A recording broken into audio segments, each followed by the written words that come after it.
शर्मा और आप देख रहे हैं नेट टीवी। हम आपको एक ऐसी खबर दिखाने जा रहे हैं जिसे देखकर आपके रोंगटे खड़े हो जाएंगे और आपकी आत्मा रोने लगेगी और आप ये सोचेंगे कि क्या ऐसा हो सकता है। जी हाँ, मैं बात कर रहा हूँ वृंदावन में कुंभ क्षेत्र से, जहाँ एक आइसोलेशन वार्ड बनाया गया है हमारे गोधन की रक्षा के लिए। कहते हैं गाय में 33 करोड़ देवी देवता वास करते हैं, जिसका दूध पीकर हम बड़े हुए हैं और वो हमारी माता कहलाती है।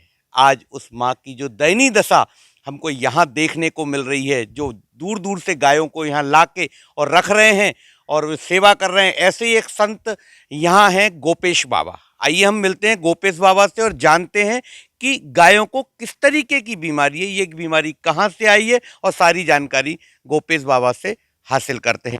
बाबा प्रणाम करते हैं आपको।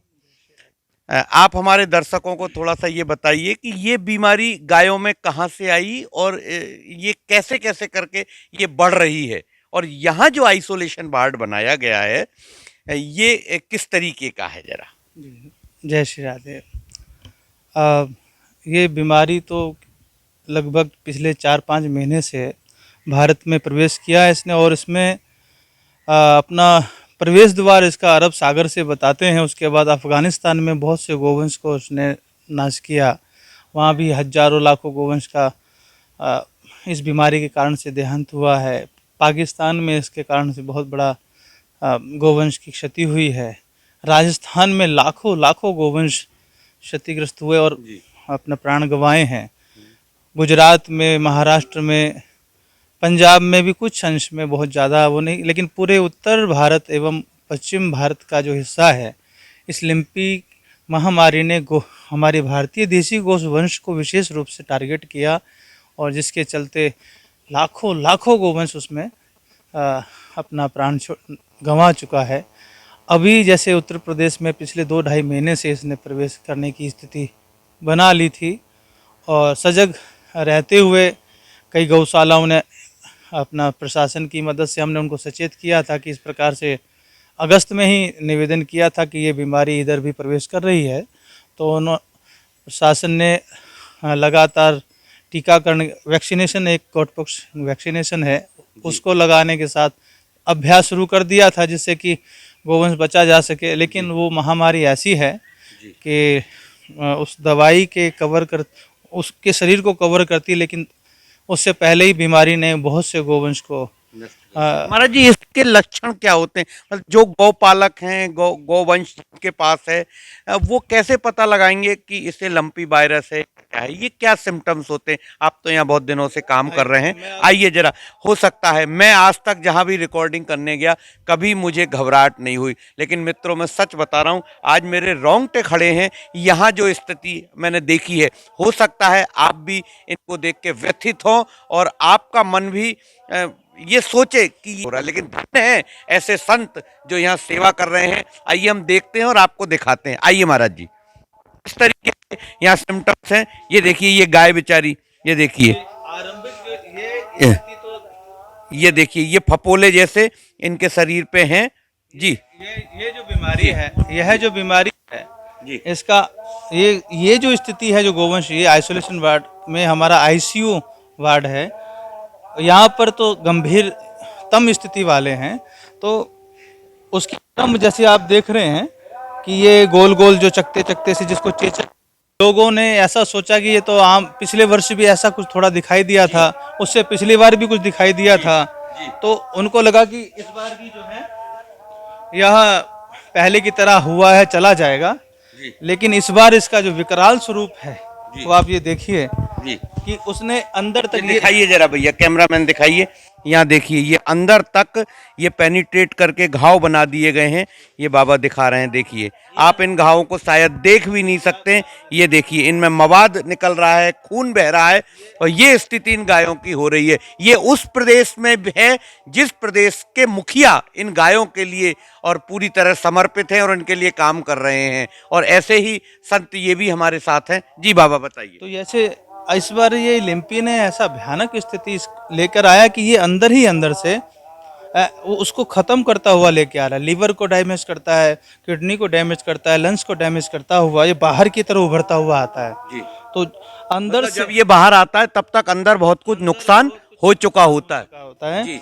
अब अगर वो आरंभ में ही उसके सिम्टम्स थोड़े थोड़े, क्योंकि गोवंश के आँखों पे, उसके जुबान पे बाहर, और वो थोड़ा थोड़ा गोवंश खाना पीना कम कर देता है, तो और ये लक्षण हल्के हल्के बिंदुओं में आने लगते हैं, अगर उस समय इसको देख लिया जाए अथवा उस समय उसके ऊपर उपचार शुरू हो जाए, तो वो संभवतः वो वापसी कर जाए गोवंश, और वो रक्षा उसके प्राण की हो सकती है। लेकिन लोगों की जानकारी के अभाव से, एवं आज गाय हमको लगता है कि एक जो कि हमारे आराध्य की आराध्या होने के नाते से हम ब्रजवासियों के लिए प्राण थे, अब लोगों के हृदय में उसका कम ही श्रद्धा देखने को पाती है, क्योंकि रोडों पे धक्के खा रही है। ये जितना भी गोवंश है मथुरा डिस्ट्रिक्ट के नौजील, बाजना, जी। मतलब इस लगभग सभी ब्लॉकों से यहाँ आया हुआ है, अलीगढ़ तक से भी गोवंश तो महाराज जी, जैसे ये गाय आती है तो इनको अलग अलग वार्ड में रखते हैं या एकदम एक ही वार्ड में शिफ्ट, कैसे कैसे प्रोसीजर रहता है?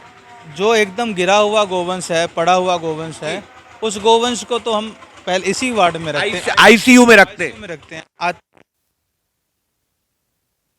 पीढ़ी रूप में बनाया है, वहाँ प्राथमिक उपचार देने के बाद, उसके शरीर की स्थिति देखने के बाद, उनको अलग अलग 3-4 वार्ड और हैं, उनमें शिफ्ट किया तो जाता है। यहाँ आपके पास डॉक्टर्स की टीम भी अवेलेबल है या आप ही अपने आप इलाज करते नहीं, हैं? यहाँ पर हमारे पास भगवत कृपा से 5-6 डॉक्टर्स हैं, जी। जो कि वर्षों वर्ष से गोवंश की सेवा, पीड़ित गोवंश एक्सीडेंटल केसों की सेवाएं कर रहे हैं, एवं सरकार की तरफ से भी डॉक्टर आते जाते हैं। ये दवाई जो आपके यहाँ है, ये दवा इस्तेमाल होती है, बहुत महंगी दवाइयाँ हैं जैसा कि मैं देख पा रहा हूँ, ये सब व्यवस्था कैसे बन रही है महाराज जी? ये सब व्यवस्था ठाकुर जी ने अपने जनों के माध्यम से, सरकार की तरफ से भी कोई सहयोग?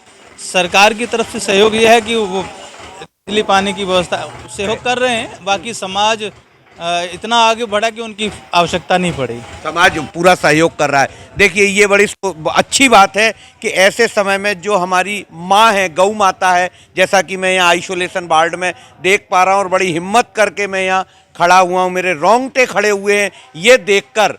और सच में यहाँ कैसे लोग सेवा कर रहे हैं, डॉक्टर्स धन्य है, वो भगवान कहते हैं ना, डॉक्टर भगवान होता है, सच में डॉक्टर भगवान है। और मेरे साथ जो खड़े हुए हैं ये भी संत भगवान हैं, जो इन सब व्यवस्थाओं को सुचारू रूप से देख रहे हैं। गायों के खाने की पीने की व्यवस्था करना और उनको दवाई देना, ये सब बहुत बड़ा काम है। मैं लोगों से अनुरोध करता हूँ कि जो भी लोग गायों में या हमारे धर्म में आस्था रखते हैं वह भी यहाँ आएँ और देखें, समझें, और उसके उपरांत जो संभव प्रयास हो सकता है, जो सहायता हो सकती है, वो अवश्य करें। और मैं उन लोगों को भी चेतावनी देता हूं जो गोवंश के नाम पर गौशालाएं चलाते हैं और गायों के लिए कुछ नहीं करते हैं, वो भी सचेत हो जाएं, देख लें।